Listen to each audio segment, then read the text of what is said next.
నమస్కారం iView news వార్తలకు స్వాగతం. ముందుగా వార్తల్లోని ముఖ్యాంశాలు. నాణ్యమైన విద్య, పౌష్టికాహారం అందించడమే బాధ్యత అన్న రేవంత్. పిల్లల భవిష్యత్తు కోసం రోజుకు 18 గంటల పని. గ్రామీణ విద్యార్థులకు నాణ్యమైన విద్య అందించడమే లక్ష్యం. పేద పిల్లల విద్యాభారం ప్రభుత్వం భరిస్తుందన్న రేవంత్ రెడ్డి.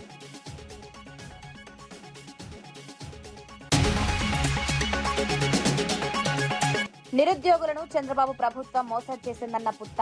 2 ఏళ్లుగా ఉద్యోగ నియామకాలు నిలిపేశారన్న పుత్త శివశంకర్ రెడ్డి.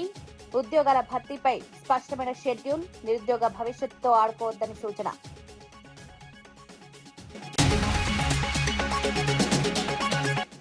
స్మార్ట్ రేషన్ కార్డుపై మోదీ ఫోటో ఎందుకు లేదన్న బీజేపీ. రేషన్ కార్డులో మోదీ ఫోటో పెట్టాలని బీజేపీ ఎంపీల డిమాండ్. కేంద్ర పథకాల్లో ప్రోటోకాల్ పాటించాలన్న రఘునందన్ రావు. మోదీ ఫోటోపై కాంగ్రెస్ ప్రభుత్వానికి ప్రశ్న. ఎన్టీఆర్ జిల్లాలో స్వాతంత్ర వేడుకలకు భారీ ఏర్పాట్లు. 80వ స్వాతంత్ర దినోత్సవానికి అధికారుల భారీ ప్లాన్. దేశభక్తి గీతాలు, సాంస్కృతిక కార్యక్రమాలతో వేడుకలకు సిద్ధం. భద్రత, ట్రాఫిక్ పార్కింగ్ పై అధికారుల ప్రత్యేక దృష్టి.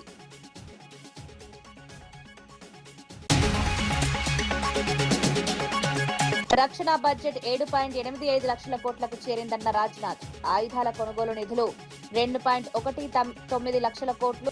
రక్షణ పరిశోధనల బడ్జెట్ 90% ఏఐ క్వాంటమ్ టెక్నాలజీపై ప్రత్యేక దృష్టి. గ్రామాలకు విద్య చేరినా నాణ్యమైన విద్య అందించాల్సిన అవసరం ఉందని ముఖ్యమంత్రి రేవంత్ రెడ్డి అన్నారు. పిల్లలకు నాణ్యమైన విద్యతో పాటు పౌష్టికాహారం అందించే బాధ్యత తనదేనని స్పష్టం చేశారు. విద్యార్థులు తమ తల్లిదండ్రులకు భారం కావాల్సిన అవసరం లేదని, వారి భవిష్యత్తుకు ప్రభుత్వం అండగా ఉంటుందన్నారు. పిల్లల బంగారు భవిష్యత్తు కోసం రోజుకు 18 గంటలు పనిచేసేందుకు తాను సిద్ధంగా ఉన్నారని రేవంత్ రెడ్డి అన్నారు. తనకు వయసుతో పాటు పనిచేసే ఓపిక కూడా ఉందని పేర్కొన్నారు. ప్రభుత్వ కార్యక్రమాలను సమర్థంగా అమలు చేసేందుకు మంత్రులు పొన్నం ప్రభాకర్, మహేష్ కుమార్ గౌడ్, భట్టి విక్రమార్క సహచరులుగా ఉన్నారని తెలిపారు. రాష్ట్రంలో విద్యా ప్రమాణాలను మెరుగుపరచడమే ప్రభుత్వ ప్రధాన లక్ష్యమన్నారు. గ్రామీణ ప్రాంతాల్లోని విద్యార్థులకు కూడా నాణ్యమైన విద్యలు అందేలా చర్యలు తీసుకుంటామని చెప్పారు. పాఠశాలల్లో మౌలిక వసతులు, విద్యార్థుల ఆరోగ్యం, పౌష్టికాహారంపై ప్రత్యేక దృష్టి పెడుతోందన్నారు. 8 గంటలు మీకోసం పనిచేస్తా. నాకు వయసు ఉంది, ఓపిక ఉంది. కేశవరావు గారు లాంటి అనుభవజ్ఞుల సలహాలు నాకున్నాయి. కష్టపడి పనిచేయడానికి మిత్రులుగా పొన్నం ప్రభాకర్, మహేష్ గౌడ్, భట్టి విక్రమార్క గారు సహచరులుగా ఉన్నారు. ఇంత మంచి అవకాశం మళ్ళీ రాదు. ఇలాంటి మీరు కోరుకున్న ప్రభుత్వం ఇప్పట్లో మళ్ళీ రాదు. దీన్ని కొనసాగించండి. మీ ఉజ్వల భవిష్యత్తుకు పనిచేసే అవకాశం మాకు లభించింది. ఈ అవకాశాన్ని ఉపయోగించుకొని మీ బంగారు భవిష్యత్తుకు బాటలు వేసే బాధ్యత ఈ ప్రభుత్వం తీసుకుంటుంది. ఈ కార్యక్రమానికి విచ్చేసిన సోదరిమణులందరూ, ముఖ్యంగా విద్యార్థులందరినీ మనస్ఫూర్తిగా అభినందిస్తున్నా. చదువులో రాణించండి, క్రీడల్లో రాణించండి, పరిపాలనలో రాణించండి. ఒక పారదర్శకమైన ప్రభుత్వాన్ని నడిపించడానికి సహకరించాల్సిందిగా కోరుకుంటూ మీ అందరి దగ్గర సెలవు తీసుకుంటున్న ధన్యవాదాలు మిత్రులారా. గుంటూరులో దశాబ్దాలుగా కొనసాగుతున్న డ్రైనేజ్ సమస్యకు శాశ్వత పరిష్కారం చూపే దిశగా చర్యలు చేపట్టామని కేంద్ర మంత్రి పెమ్మసాని చంద్రశేఖర్ తెలిపారు. ఓల్డ్ గుంటూరులోని మోండి గేట్ సమీపంలోని సుద్దపల్లి డొంక వద్ద డ్రైనేజ్ ఆధునికీకరణ పనులను ఆయన ప్రారంభించారు. రైల్వే ట్రాక్ కింద ఉన్న పాత డ్రైనేజ్ మార్గం చాలా ఇరుకుగా ఉండడంతో వర్షపు నీరు సక్రమంగా వెళ్లకపోయేది. భారీ వర్షాలు కురిసిన సమయంలో నీరు వెనక్కి చేరి సమీప ప్రాంతాలు ముంపుకు గురయ్యే పరిస్థితి ఉండేది. ఈ సమస్యను పరిష్కరించేందుకు డ్రైనేజ్ వ్యవస్థను ఆధునికీకరిస్తున్నారు. కొత్త వ్యవస్థ ద్వారా వర్షపు నీటి ప్రవాహం మరింత సులభంగా సాగడంతో పాటు ముంపు సమస్య తగ్గుతుందని అధికారులు తెలిపారు. స్థానిక ప్రజలు ఎన్నో ఏళ్లుగా ఎదుర్కొంటున్న సమస్యకు పరిష్కారం లభించనుందని మంత్రి పెమ్మసాని చెప్పారు. అభివృద్ధి పనులను నాణ్యతా ప్రమాణాలతో వేగంగా పూర్తి చేయాలని అధికారులకు సూచించారు. వస్తుందని చెప్పి నజీర్ గారు నా దగ్గర తీసుకొచ్చినప్పుడు ఎస్టిమేట్ చేస్తే దాదాపు 7 నుంచి 8 కోట్ల రూపాయలు దీని ఎస్టిమేషన్ వచ్చింది. వాటర్ వచ్చినప్పుడు రైల్వే లైన్ కూడా ఇబ్బంది అవుతుంది కాబట్టి రైల్వే అధికారులని, మినిస్టర్లని అందరినీ రిక్వెస్ట్ చేశాం. మన దగ్గర కొంత ఆర్థికంగా ఇబ్బంది ఉందని.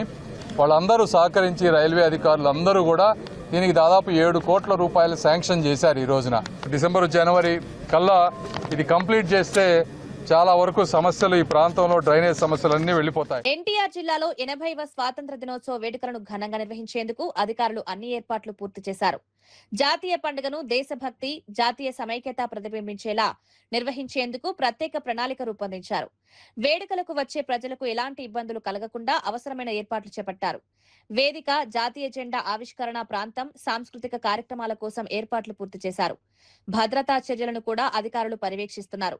స్వాతంత్ర సమరయోధులు, దేశం కోసం ప్రాణత్యాగం చేసిన మహనీయుల త్యాగాలను స్మరించుకునేలా కార్యక్రమాలు నిర్వహించనున్నారు. విద్యార్థులు, యువత పెద్ద సంఖ్యలో పాల్గొనేలా సాంస్కృతిక కార్యక్రమాలను సిద్ధం చేశారు. దేశభక్తి గీతాలు, సాంస్కృతిక ప్రదర్శనలు, వివిధ శాఖల అభివృద్ధి కార్యక్రమాలను ప్రతిబింబించే శకటాలను కూడా ఏర్పాటు చేయనున్నారు. జిల్లా వ్యాప్తంగా ప్రభుత్వ కార్యాలయాలు, ప్రధాన కూడలలో జాతీయ జెండాలను ఏర్పాటు చేస్తారు. మార్చ్ ఫస్ట్ అయితేనేంటి, ట్యాబ్లూస్ అయితేనేంటి, అలాగే మినిట్ టు మినిట్ ప్రోగ్రామ్ అయితేనేంటి, అలాగే కల్చరల్ ప్రోగ్రామ్స్ ఇవన్నీ చాలా చక్కగా ఎగ్జిక్యూట్ చేయడం జరుగుతూ ఉంది. ఇది నేషనల్ ఫెస్టివల్ ఫర్వర్ అండ్ ఎన్టీఆర్ జిల్లా మీకు తెలిసే ఉంది. ఇది more than district head quarter, ఇది స్టేట్ హెడ్ క్వార్టర్ కాబట్టి ఇక్కడ అన్ని రకాలుగా ఏ చిన్న గ్యాప్ లేకుండా, ఎక్కడ కూడా ఏమి లోపల లేకుండా ప్రాపర్గా చేయడానికి మొత్తం జిల్లా యంత్రాంగం సిద్ధంగా ఉంది. శ్రీ నారా లోకేష్ గారు ఇక్కడ జెండా వందనాన్ని అనేది చేస్తున్నాము. ముఖ్యంగా రేపు పోలీస్ సిబ్బందితో పాటు, ఆర్మ్డ్ సిబ్బందితో పాటు home guards, NCC, scouts, front line warriors అంతా కూడా వారికి గౌరవవందనం ఇవ్వడం జరుగుతుంది. సో ఈ సందర్భంగా ఫస్ట్ టైం ఈ గ్రౌండ్లో మనము ఈ వేడుకలు జరుపుతాం కాబట్టి చాలా కట్టుదిట్టమైన భద్రతా ఏర్పాట్లతో పాటు మనము ఈ గ్రౌండ్ని కూడా మనం ప్రిపేర్ చేసుకోవడం జరిగింది. ఏదైతే మనం నేషనల్ సాంగ్ ఉందో అది అందరికీ కనిపించేలాగా పెద్ద స్క్రీన్స్ 2 ఏర్పాటు చేయడం జరుగుతుంది. ఎందుకంటే మనం వందే మాతరాన్ని ఆలపించడం అనేది ఫస్ట్ టైం కాబట్టి సో ప్రజలు కూడా దాన్ని ఒకసారి గమనించవలసిందిగా కోరుతున్నాను.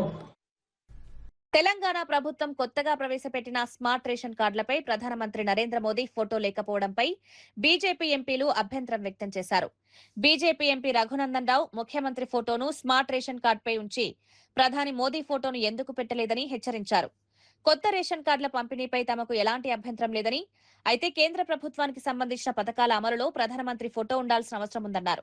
ప్రోటోకాల్ ప్రకారం మోదీ ఫోటోను కూడా కార్డుపై ఉంచాలని డిమాండ్ చేశారు. మరో బీజేపీ ఎంపీ అరవింద్ కుమార్ కూడా అదే అంశాన్ని ప్రస్తావించారు. స్మార్ట్ రేషన్ కార్డులపై ప్రధాని ఫోటో లేకపోవడం ప్రోటోకాల్ కు సంబంధించిన అంశమని పేర్కొన్నారు. కేంద్ర, రాష్ట్ర ప్రభుత్వాలు కలిసి అమలు చేస్తున్న సంక్షేమ పథకాలకు సంబంధించి ప్రజలకు స్పష్టత ఉండాలని బీజేపీ నేతలన్నారు. మరి ఇన్ని బొమ్మలు పెట్టి వచ్చిన మీకు ఒక నరేంద్ర మోడీ గారు బొమ్మ పెడితే ఎక్కడ ఇబ్బంది వచ్చిందో ఒకసారి తెలంగాణ ప్రజలకు చెప్పాలి. రేషన్ షాపులో కూడా బ్యానర్ కట్టుకుంటారన్న, దాని మీద కూడా ఇదే ఫోటో పెట్టుకుంటారు. అడ్వర్టైజ్మెంట్లు ఇస్తారన్న, ఫుల్ పేజ్ అడ్వర్టైజ్మెంట్లు ఒక్కొక్క దినపత్రికకి. మేము దేనికి వ్యతిరేకం కాదు, కానీ ఈ బొమ్మలు పెట్టుకున్నారు కదా, ఈయనకేం సంబంధం, ఈయనకేం సంబంధం, ఈయనకేం సంబంధం. 5 కిలోలు మేము ఇస్తున్నాం, కిలో మీరు ఇస్తున్నారు. కిలో ఇచ్చిన వాళ్ళే 3 బొమ్మలు ఇంత పెద్దగా పెట్టుకుంటే మరి 5 కిలోలు ఇచ్చిన ఆయన బొమ్మ ఎట్లా పెద్దగా ఉండాలనా వద్దా? ఇగో ఇది కాంగ్రెస్ పెద్దల యొక్క నీతి, నిజాయితీ, ఘనకార్యం. విద్యే ప్రజల జీవితాల్లో వెలుగును, అభివృద్ధి తీసుకొచ్చే ప్రధాన మార్గమని ముఖ్యమంత్రి రేవంత్ రెడ్డి అన్నారు. హైదరాబాద్ నక్లెస్ రోడ్లోని హెచ్ఎండిఏ గ్రౌండ్స్ లో జ్యోతిబా పూలే, సావిత్రిబాయి పూలే విగ్రహాలను ఆవిష్కరించిన సందర్భంగా సీఎం మాట్లాడారు. భవిష్యత్ తరాలకు నాణ్యమైన విద్య అందించేందుకు ప్రభుత్వం కట్టుబడి ఉందన్నారు. యంగ్ ఇండియా స్కూల్స్ కార్యక్రమం ద్వారా విద్యా వ్యవస్థలో సమూల మార్పులు తీసుకురావాలని లక్ష్యంగా పెట్టుకున్నామన్నారు. అన్ని వర్గాల పిల్లలు కలిసి చదువుకోవడం ద్వారా కుల వివక్షను తగ్గించవచ్చని పేర్కొన్నారు. పిల్లలకు సమాన అవకాశాలు కల్పించడమే ప్రభుత్వ లక్ష్యమన్నారు. ఫీజు రియంబర్స్మెంట్ పథకంపై కూడా సీఎం మాట్లాడారు. ఈ ఏడాది నుంచి ఫీజు రియంబర్స్మెంట్ నిధులను ముందుగానే చెల్లించేలా ప్రభుత్వం చర్యలు తీసుకుంటోందని తెలిపారు. విద్యార్థుల భవిష్యత్తు కోసం ప్రభుత్వం పాఠశాలలను బలోపేతం చేయాల్సిన అవసరం ఉందన్నారు. నర్సరీ నుంచి 12th క్లాస్ వరకు మీరు విద్య నేర్చుకోండి. ఏటీసీలు కావచ్చు, ఐటీఐలు కావచ్చు, పాలిటెక్నిక్ కావచ్చు, స్కిల్ యూనివర్సిటీ కావచ్చు, ఇతర సాంకేతిక నైపుణ్యం, ముఖ్యంగా మా ఆడపిల్లలు ఇక్కడ ఉన్నారు. మీరు నర్సింగ్ చదువుకున్నారంటే 2 లక్షల రూపాయలతోని జర్మనీ, జపాన్, సౌత్ కొరియా లాంటి దేశాలలో మీకు ఉద్యోగాలు ఎదురు చూస్తున్నాయి.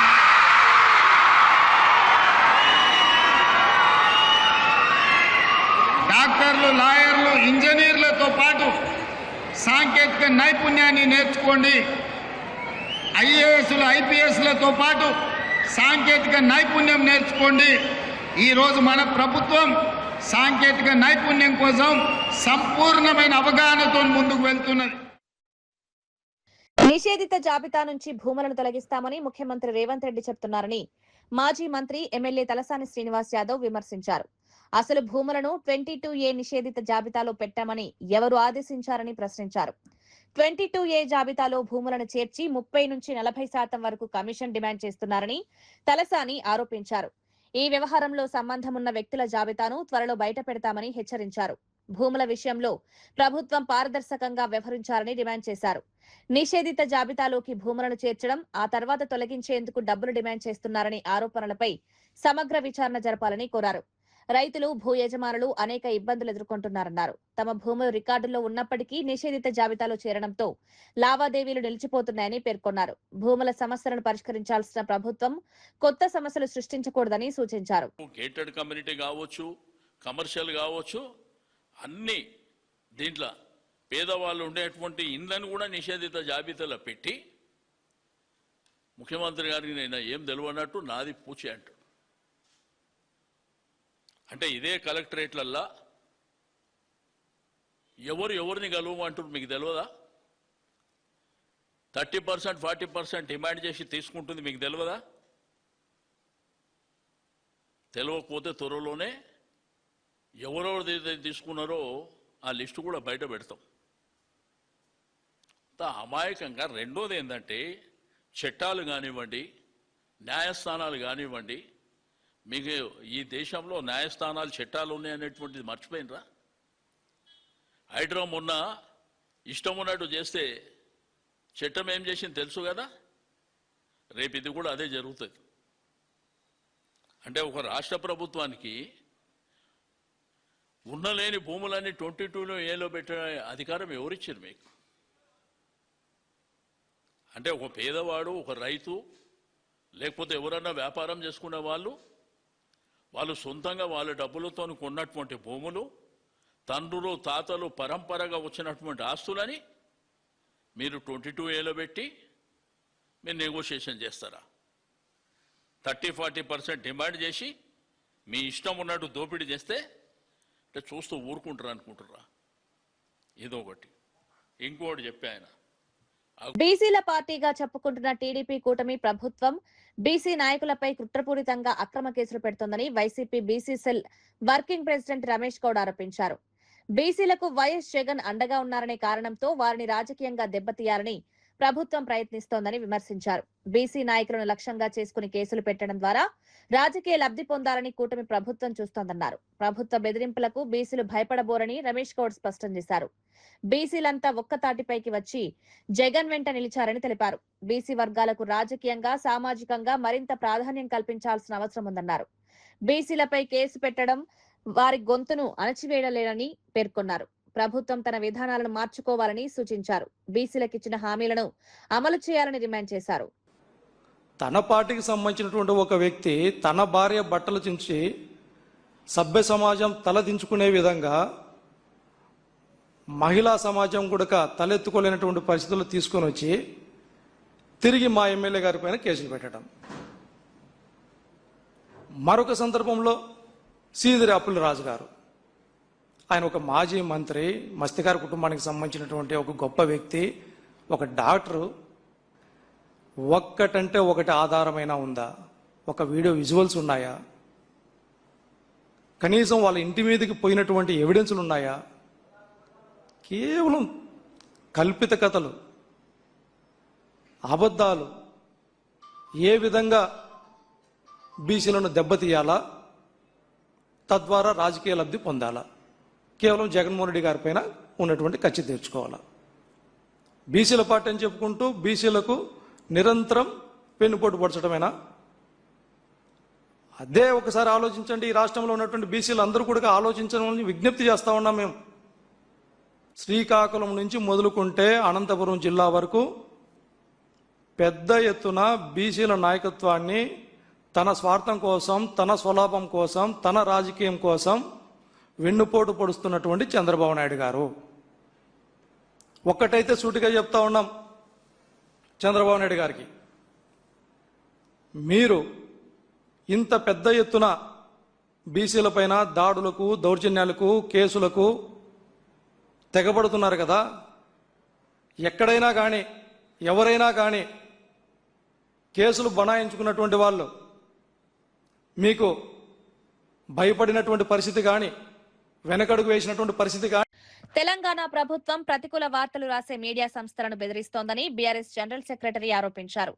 ప్రభుత్వం గురించి ప్రతికూలంగా రాస్తే లైసెన్సులు రద్దు చేస్తామని, ప్రకటనలు ఇవ్వబోమని పత్రికలు, టీవీ ఛానళ్లను బెదిరిస్తున్నారని ఆరోపించారు. ముఖ్యమంత్రి రేవంత్ రెడ్డి హోం, మున్సిపల్, పట్టణాభివృద్ధి శాఖలను తన వద్దే ఉంచుకుని పోలీస్ వ్యవస్థ, హెచ్ఎండిఏపై నియంత్రణ కలిగి ఉన్నారని విమర్శించారు. బోమ్రాస్పేట్ రైతులు భూముల సమస్యలపై తీవ్రంగా పోరాడుతున్నప్పటికీ మీడియా సరైన ప్రాధాన్యం ఇవ్వడం లేదన్నారు. దీంతో రైతులే డబ్బులు సమీకరించి పత్రికల్లో ఫ్రంట్ పేజ్ ప్రకటనలు ఇవ్వాల్సిన పరిస్థితి ఏర్పడిందని ఆరోపించారు. రైతులు 5,000 నుంచి 10,000 రూపాయల వరకు చందాలు వేసుకుని తమ సమస్యను ప్రజలకు తెలియజేసేందుకు ప్రకటనలు ఇస్తున్నారని తెలిపారు. రైతుల సమస్యలను మీడియా స్వతంత్రంగా వెలుగులోకి తీసుకురావాలని కోరారు. ప్రభుత్వ ప్రకటనలపై ఆధారపడకుండా ప్రజా సమస్యలను కూడా మీడియా సమగ్రంగా కవర్ చేయాలని సూచించారు. మీడియాపై ఒత్తిడి తీసుకురావడం ప్రజాస్వామ్యానికి మంచిది కాదన్నారు. రైతుల భూముల సమస్యను ప్రభుత్వం వెంటనే పరిష్కరించాలని డిమాండ్ చేశారు. మన దోస్తు క్లోజ్ దోస్త్ అయినా పొంగులేటిని పెట్టాలి. పొంగులు పెట్టి నేనేమో పోలీసులను కంట్రోల్లో పెట్టుకుంటా, నేను అధికారులను కంట్రోల్లో పెట్టుకుంటా, నువ్వు కలెక్టర్లు నువ్వు కంట్రోల్లో పెట్టుకో, ఆర్టీఓలను కంట్రోల్లో పెట్టుకో అని పొంగులేటికి రెవెన్యూ శాఖ ఇచ్చాడు. ఇక మూడవది, మన దందా అంతా బయటికి తెలిస్తే ఎట్లా? తెలియనిది ఎవరి ద్వారా తెలవాలి? పత్రికల ద్వారా తెలవాలి, ఛానళ్ల ద్వారా తెలవాలి. అందుకొరకు ఈ పత్రికలను, ఈ ఛానళ్లను కంట్రోల్ చేసే డిపార్ట్మెంట్ ఒకటి ఉన్నది, అదే సమాచార పౌర సంబంధాల శాఖ. అర్థమైందా మీకు? ఆ సమాచార పౌర సంబంధాల శాఖను మళ్ళా పొంగిలేటి చేతుల్లో పెట్టిండు. ఇప్పుడు నేను ఇంత ఒర్లుతున్నా, మళ్ళా నింతసేపు ఒర్లిండు, అదేవిధంగా లచ్చ నింతసేపు ఒర్లిండు. ఇవన్నీ పత్రికలు రావు.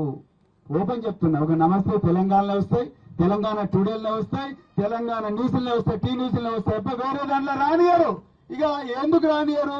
బిడ్డ నువ్వు ఇది రాస్తే నీ లైసెన్స్ రద్దు, బిడ్డ నువ్వు ఇది రాస్తే నీకు అడ్వర్టైజ్మెంట్ ఇయ్యా, ఎవరైతే మాకు ఫేవరబుల్ గా రాస్తారో వాళ్ళకే ఇస్తా అని చెప్పి ఇన్ఫర్మేషన్ మొత్తం కూడా కంట్రోల్ చేస్తా ఉన్నారు. ఇలా బొమ్మరాజపేట రైతులు ఇంత ఘోరంగా కొట్లాడుతున్నారు. ఒక్క రోజన్నా వచ్చిందనండి పేపర్లలో? నాకైతే రోజు కళ్ళల్లో నీళ్ళు వచ్చినాయి. ఇదే ఏరియాకు చెందిన రైతులు ఫ్రంట్ పేజ్ అడ్వర్టైజ్మెంట్ ఇచ్చిండ్రండి. నాకైతే నిజంగా బాధ అనిపించింది. ప్రజల న్యూస్ పత్రికా విలేకరులు రాసి నిజం వైపు అని వీళ్ళు ట్యాగ్ లైన్లు పెట్టుకునే, మేము ఎంత ధైర్యం ఆంధ్రజ్యోతి కానీ ఒక ఆయన రాస్తాడు, మేము ఈనాడు తెలుగు దినపత్రిక ఇంకొక ఆయన రాస్తాడు, ఇంకొక ఆయన ఇంకొక పత్రికలు పెట్టుకుంటారు. మరి రైతులు వాళ్ళ కష్టాలు కన్నీళ్లు రాసటో నాదులు కరువైనరని చెప్పి అందరు కూడా ఒక్కొక్కరు ఒక 5,000, 10,000, 20,000, 30,000 చందాలు వేసుకొని ఆంధ్రజ్యోతిలోనో ఏదో పత్రికలను ఫ్రంట్ పేజ్ అడ్వర్టైజ్మెంట్ తీసుకొచ్చేదాకా ఇలా పరిస్థితి దిగజారిందంటే అసలు రాష్ట్రాల ప్రభుత్వం ఉన్నదా? హైదరాబాద్ ను గ్రీన్ సిటీగా మార్చే లక్ష్యంతో తెలంగాణ ప్రభుత్వం కీలక నిర్ణయం తీసుకుంది. రాష్ట్ర cabinet Telangana auto rickshaw electric conversion scheme కు 200 కోట్లతో ఆమోదం తెలిపింది. ఈ పథకం ద్వారా నగరంలో నడుస్తున్న 18,766 పెట్రోల్, డీజిల్ ఆటోలను ఎలక్ట్రిక్ వాహనాలుగా మార్చేందుకు ప్రభుత్వం చర్యలు తీసుకుంటోంది. కొత్త ఎలక్ట్రిక్ ఆటో కొనుగోలు చేసే వారికి లేదా పాత ఆటోకు ఎలక్ట్రిక్ కిట్ అమర్చుకునే వారికి ఆర్థిక సహాయం అందించనున్నారు. ఒక్కో ఆటో డ్రైవర్ కు గరిష్టంగా 1.5 లక్షల వరకు సబ్సిడీ అందించే అవకాశం ఉంది. పెట్రోల్, డీజిల్ వాహనాల వినియోగాన్ని తగ్గించడం ద్వారా నగరంలోని కాలుష్యాన్ని నియంత్రించడమే ఈ పథకం ప్రధాన ఉద్దేశంగా ప్రభుత్వం భావిస్తోంది. ఆటో డ్రైవర్లపై ఇంధన ధరల భారం కూడా తగ్గే అవకాశం ఉందని అధికారులు చెబుతున్నారు.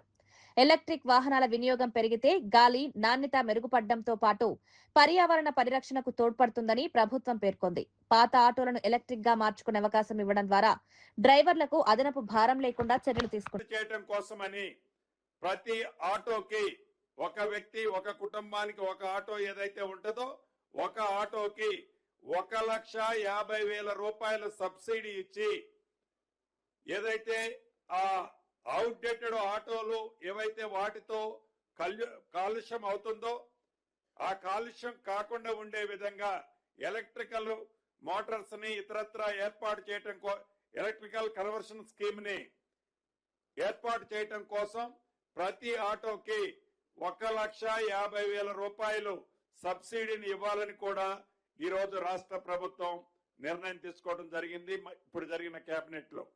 అదేవిధంగా హిల్ట్ పాలసీ ఈ రాష్ట్ర ప్రభుత్వం ఈ క్యూర్ ఏరియాలో ఉన్న ప్రాంతంలోని పారిశ్రామికంగా ఉన్న ఇండస్ట్రీస్ ని షిఫ్ట్ చేసేదాన్ని ప్రోత్సహించాలి. బెనిఫిషరీస్ ఇండస్ట్రియలిస్టుల కోరిక మేరకు అక్టోబర్ 33 నెలలు పొడిగించి అక్టోబర్ 31వ తారీఖు వరకు అప్లై చేసుకునే ఆప్షన్ ని 3 months ఎక్స్టెన్షన్ చేయడం జరిగింది. నిరుద్యోగ యువతను చంద్రబాబు ప్రభుత్వం దారుణంగా మోసం చేసిందని వైసీపీ రాష్ట్ర అధికార ప్రతినిధి పుత్తా శివశంకర్ రెడ్డి ఆరోపించారు. వైఎస్ జగన్ ప్రభుత్వ హయాంలో నిరుద్యోగ యువత కోసం ఆర్థిక శాఖతో పాటు వివిధ శాఖల్లో కీలక పోస్టుల భర్తీకి నోటిఫికేషన్లు ఇచ్చామని తెలిపారు. అయితే చంద్రబాబు ప్రభుత్వం అధికారంలోకి వచ్చిన తర్వాత ఆ నియామకాలను 2 ఏళ్లుగా నిలిపివేసిందని విమర్శించారు. ఉద్యోగాల కోసం ఎదురు చూస్తున్న వేలాది మంది నిరుద్యోగులు తీవ్ర ఇబ్బందులు పడుతున్నారన్నారు. గత ప్రభుత్వంలో విడుదల చేసిన నోటిఫికేషన్లకు సంబంధించి తదుపరి ప్రక్రియను ప్రభుత్వం ఎందుకు పూర్తి చేయడం లేదని ప్రశ్నించారు. ఉద్యోగాల భర్తీ విషయంలో ప్రభుత్వం స్పష్టమైన షెడ్యూల్ ప్రకటించాలని డిమాండ్ చేశారు. నిరుద్యోగులకు ఇచ్చిన హామీలను అమలు చేయాలని కోరారు. ఉద్యోగాల కోసం ఏళ్ల తరబడి సిద్ధమవుతున్న యువత భవిష్యత్తుతో ప్రభుత్వం ఆడుకోవద్దని సూచించారు. ఖాళీగా ఉన్న పోస్టులను గుర్తించి వెంటనే భర్తీ చేయాలన్నారు. పోటీ పరీక్షలకు సిద్ధమవుతున్న అభ్యర్థులకు స్పష్టతనివ్వాల్సిన బాధ్యత ప్రభుత్వంపై ఉందని పేర్కొన్నారు. లాస్ట్ రిక్రూట్మెంట్ తర్వాత జగన్ గారు వచ్చిన తర్వాత 15 సంవత్సరాల తర్వాత వాటికి క్లియరెన్స్ ఇచ్చేసి ఫైనాన్స్ అక్రెడిట్ తీసుకొని వాటిని నోటిఫికేషన్ 14 నోటిఫికేషన్ నెంబర్ కూడా చూడండి 14-2023 డేటెడ్ 22 డిసెంబర్ 2023లో ఇస్తే ఈ నోటిఫికేషన్ ఇంతవరకు కంప్లీట్ చేయలేదు, పక్కన పెట్టేశారు. అదేవిధంగా women and child welfare department లో చైల్డ్ డెవలప్మెంట్ ఆఫీసర్ సంబంధించిన CDPO supervisor grade 1 superintendent of children's homes వీరికి సంబంధించినటువంటి 243 వేకెన్సీస్ ఇస్తే జిఓ నెంబర్ ఎంఎస్ నెంబర్ 34 ద్వారా మార్చి 31, 2023లో ఇది కూడా ఎప్పుడు ఇచ్చారు తెలుసా? 11 సంవత్సరాల గ్యాప్ తర్వాత జగన్ గారు క్లియరెన్స్ చేసి ఫైనాన్స్ అప్రూవల్ తీసుకుని ఇచ్చినటువంటి పోస్టుని మేము ఇస్తే ఇప్పటికి కూడా 3వ సంవత్సరం అడుగు పెట్టారు వచ్చేసేసి పక్కన పెట్టేసారు, చేయలేదు. అత్యంత కీలకమైనటువంటి పోస్టులు చైల్డ్ అండ్ వెల్ఫేర్ డిపార్ట్మెంట్ లో ఈ పిల్లలకు సంబంధించినటువంటి సూపర్వైజింగ్ కానీ మానిటరింగ్ కావాలంటే ఈ పోస్టులు ఉంటేనే కదా. 243 పోస్టులు మేము ఇస్తే దానికి అసలు అటకెక్కిచ్చారు. గతంలో 11 సంవత్సరాల కిందట జరిగినటువంటి నోటిఫికేషన్స్ అంతే. తర్వాత ఏపీబీ నోటిఫికేషన్ పెండింగ్ కంప్లీషన్ ఏంటంటే ఇంకా డిప్యూటీ ఎడ్యుకేషన్ ఆఫీసర్స్ అయితేనేమి, తర్వాత డిగ్రీ లెక్చరర్స్, తర్వాత ఫారెస్ట్ రేంజ్ ఆఫీసర్స్ మేము ఇచ్చినట్టు, తర్వాత forest section officers, forest beat officers, assistant beat officers, తర్వాత టాండర్స్, ఇవన్నీ కూడాను ఫారెస్ట్ డిపార్ట్మెంట్ లో వివిధ డిపార్ట్మెంట్ లో ఇచ్చినటువంటి నోటిఫికేషన్ 2023, 2024 ఫైనాన్స్ అప్రూవ్ అయ్యి నోటిఫికేషన్ నెంబర్లు ఇచ్చి జీవోలు ఇచ్చిన తర్వాత అయినా కూడా వీళ్ళు పక్కన పెట్టేశారు. అన్ని కూడా కీలకమైన పోస్టులు. అంతేకాకుండా కొన్ని నోటిఫికేషన్స్ ముందుకు తీసుకెళ్ళడం కొన్ని క్యాన్సిల్ చేశారు. తిరుమల తిరుపతి దేవస్థానం సంబంధించిన జూనియర్ లెక్చరర్స్ 29 వేకెన్సీస్ ఉంటే నోటిఫికేషన్ 2024లో మేము ఇచ్చాము. తర్వాత డిగ్రీ లెక్చరర్స్ 49 వేకెన్సీస్ టీటీడీ సంబంధించినటువంటిది, వాటిని కూడా నోటిఫికేషన్స్ క్యాన్సిల్ చేశారు. సో ఇక్కడ పొల్యూషన్ కంట్రోల్ బోర్డు సంబంధించిన 18 వేకెన్సీస్ జీవో నెంబర్ 5 ద్వారా మేము ఇస్తే వాటిని ముందు తీసుకెళ్లేదు, క్లియరెన్స్ తెచ్చినా కూడా ఎండోన్మెంట్ డిపార్ట్మెంట్ లో. సో ఇవన్నీ కూడా ఎందుకు చెప్తున్నామంటే యువతకి, చంద్రబాబు నాయుడు గారు యువతకు నిరుద్యోగులకి ఎలా మోసం చేస్తున్నారంటే ఉన్నటువంటి ఉద్యోగాలన్నీ కూడాను రద్దు చేస్తూ కేవలము జగన్మోహన్ రెడ్డి గారు ఇచ్చినటువంటి ఒకే ఒక్కటి మీరు దానికి యాడ్ చేసి ఏదైతే మీరు క్యాన్సిల్ చేసేసి డిఎస్సి అన్నారో దాన్ని మీ వాళ్ళ కోసము జీవోలు మార్చి స్పోర్ట్స్ కోటాలో మీ యొక్క అనుగులకి, మీ శిష్యులకి, మీ పార్టీ వాళ్ళకి, మీ వాళ్ళకి ఇచ్చుకోవాలంటే ఉద్దేశం. సంగారెడ్డిలో ముఖ్యమంత్రి రేవంత్ రెడ్డి పాల్గొనే సభకు భారీ ఏర్పాట్లు చేస్తున్నామని టీపీసీసీ వర్కింగ్ ప్రెసిడెంట్ జగ్గారెడ్డి తెలిపారు. సభకు లక్షల మందిని సమీకరించేలా ప్రణాళిక రూపొందించామన్నారు. సభ ఏర్పాట్లపై పీసీసీ అధ్యక్షుడు మహేష్ కుమార్ గౌడ్, మంత్రులు ఉత్తమ్ కుమార్ రెడ్డి, దామోదర రాజనరసింహ, వివేక్ తో ప్రతిరోజు సమీక్షిస్తున్నామని తెలిపారు. సంగారెడ్డి ఐబీ చౌరస్తాలో మాజీ ప్రధానులు జవహర్లాల్ నెహ్రూ, రాజీవ్ గాంధీ విగ్రహాలను సీఎం రేవంత్ రెడ్డి ఆవిష్కరించనున్నారని వెల్లడించారు. సంగారెడ్డి నుంచే సుమారు 50,000 మంది సభకు హాజరవుతారని జగ్గారెడ్డి తెలిపారు. వర్షం వచ్చినా సభకు ఇబ్బంది కలగకుండా జర్మన్ షెడ్లను ఏర్పాటు చేశామన్నారు. గత ప్రభుత్వం అరకొరగా రేషన్ కార్డు ఇచ్చిందని విమర్శించిన జగ్గారెడ్డి, కాంగ్రెస్ ప్రభుత్వం 1,05,00,000 మందికి స్మార్ట్ రేషన్ కార్డులు అందించేందుకు చర్యలు తీసుకుంటోందని తెలిపారు.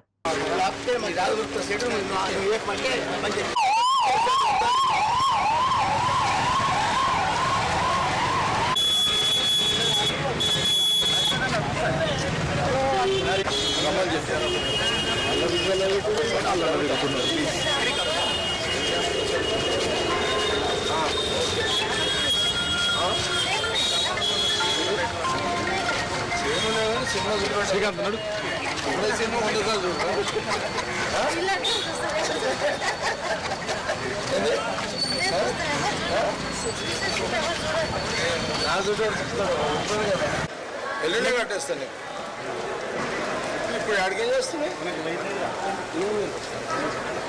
లేదా ఇది కూడా ఎల్లుండి అవసరం లేదు కట్టేద్దాం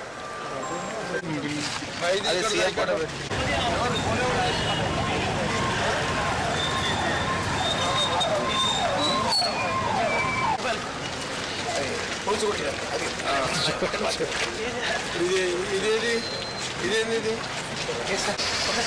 రాజు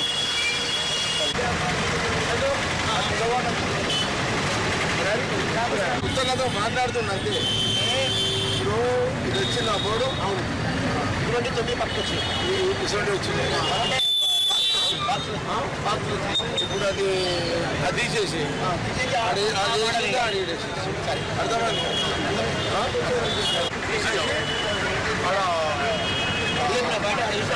అదే అక్కడ అనేసి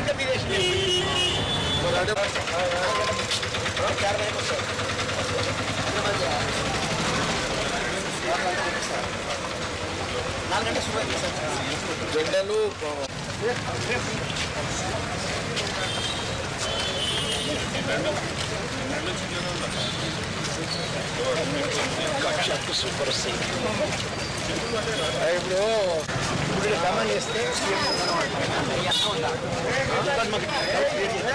రక్షణ రంగాన్ని మరింత బలోపేతం చేసేందుకు కేంద్ర ప్రభుత్వం బడ్జెట్ ను క్రమంగా పెంచుతోందని రక్షణ మంత్రి రాజ్నాథ్ సింగ్ తెలిపారు. 2013-14లో 2.53 లక్షల కోట్లుగా ఉన్న రక్షణ బడ్జెట్ 2026-27 నాటికి 7.85 లక్షల కోట్లకు చేరిందని వెల్లడించారు. ఆయుధాలు, రక్షణ పరికరాల కొనుగోలు కేటాయించే నిధులు కూడా 94,538 కోట్ల నుంచి 2.19 లక్షల కోట్లకు పెరిగాయన్నారు. రక్షణ పరిశోధనలు, కొత్త సాంకేతిక పరిజ్ఞానంపై ప్రత్యేక దృష్టి సారిస్తున్నామన్నారు. R&D బడ్జెట్ 90% పెరిగి 29,100 కోట్లకు చేరిందన్నారు. రక్షణ రంగంలో పెట్టుబడుల కారణంగా దేశీయ రక్షణ పరిశ్రమ వేగంగా అభివృద్ధి చెందుతోందన్నారు. ప్రస్తుతం 16 ప్రభుత్వ రంగ సంస్థలు, 462 లైసెన్స్ పొందిన రక్షణ కంపెనీలు, దాదాపు 17,000 MSMEలు రక్షణ పరికరాల తయారీలో భాగస్వాములుగా ఉన్నాయని తెలిపారు. जहां 15,283 करोड़ रुपए हुआ करता था वह 2026-27 में 90% बढ़कर 29,100 करोड़ रुपए तक पहुंच गया है। ये सारे आंकड़े भविष्य की रक्षा तकनीकों में भारत की बढ़ती प्रतिबद्धता को दर्शा रही हैं। साथियों, रक्षा क्षेत्र में इस निवेश का लाभ हमारे पूरे रक्षा औद्योगिक परिदृश्य को भी मिल रहा है। आज देश में रक्षा क्षेत्र से जुड़े हुए 16 सार्वजनिक उपक्रम, 462 लाइसेंसी रक्षा कंपनियां और लगभग 17,000 MSMEs रक्षा निर्माण से जुड़ी हैं। नवाचार को प्रोत्साहित करने के लिए आईडेक्स जैसे प्लेटफॉर्म तैयार किए गए। साथ ही अदिति जैसी योजना के माध्यम से आर्टिफिशियल इंटेलिजेंस और क्वांटम टेक्नोलॉजी जैसी अत्याधुनिक तकनीकों के लिए 25 करोड़ रुपए तक का अनुदान दिया जा रहा है। వార్తలు ముగించే ముందు ముఖ్యాంశాలు మరోసారి. నాణ్యమైన విద్య, పౌష్టికాహారం అందించడమే బాధ్యత అన్న రేవంత్. పిల్లల భవిష్యత్తు కోసం రోజుకు 18 గంటలు పని. గ్రామీణ విద్యార్థులకు నాణ్యమైన విద్య అందించడమే లక్ష్యం. పేద పిల్లల విద్యాభారం ప్రభుత్వం భరిస్తుందన్న రేవంత్ రెడ్డి.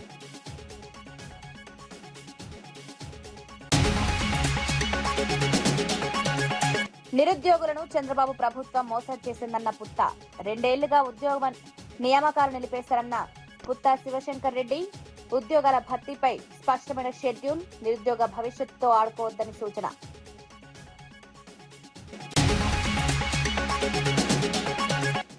స్మార్ట్ రేషన్ కార్డుపై మోదీ ఫోటో ఎందుకు లేదన్న బీజేపీ. రేషన్ కార్డులో మోదీ ఫోటో పెట్టాలని బీజేపీ ఎంపీల డిమాండ్. కేంద్ర పథకాల్లో ప్రోటోకాల్ పాటించాలన్న రఘునందన్ రావు. మోదీ ఫోటోపై కాంగ్రెస్ ప్రభుత్వానికి ప్రశ్న. ఎన్టీఆర్ జిల్లాలో స్వాతంత్ర వేడుకలకు భారీ ఏర్పాట్లు.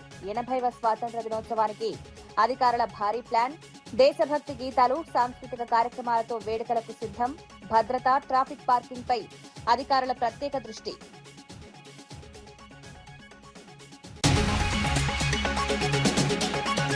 రక్షణ బడ్జెట్ 7.85 లక్షల కోట్లకు చేరిందన్న రాజ్నాథ్. ఆయుధాల కొనుగోలు నిధులు 2.19 లక్షల కోట్లు. రక్షణ పరిశోధనల బడ్జెట్ 90% ఏఐ క్వాంటమ్ టెక్నాలజీపై ప్రత్యేక దృష్టి. ఇవి ఈనాటి వార్తా విశేషాలు. మరో బులెటిన్లో మళ్ళీ కలుద్దాం. నమస్కారం.